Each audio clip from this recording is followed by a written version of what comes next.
You're never gonna grow if you're not doing these three things. And the last one is by far the most important. Welcome to the channel. Let's talk about how to go viral on YouTube. There are three steps to going viral. Step one is coming up with a good idea. Coming up with a good idea is hard. Coming up with a good idea, that's also.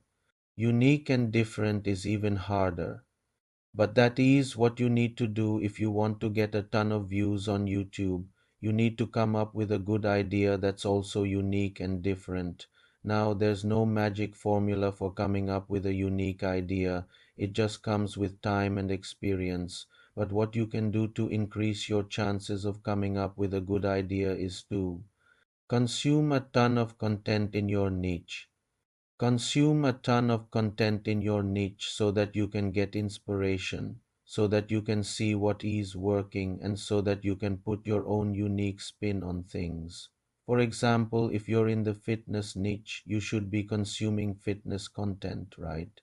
You should be looking at what other people are doing in the fitness space, seeing what kind of content is working, seeing what kind of content is getting a lot of engagement, and then putting your own unique spin on it.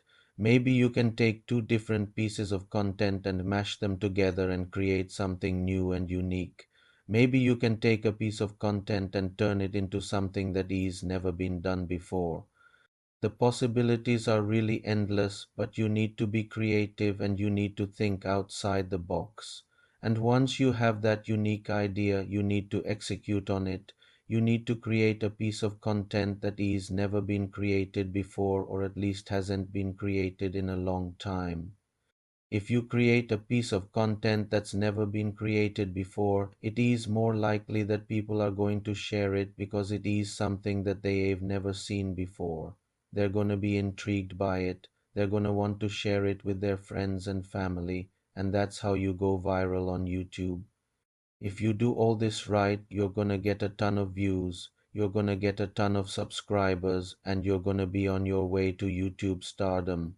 Now, I know this might sound like a lot of work, but it's worth it. If you're willing to put in the work, you can be successful on YouTube. Just remember to be patient, be consistent, and keep creating great content. Over time, you will see results.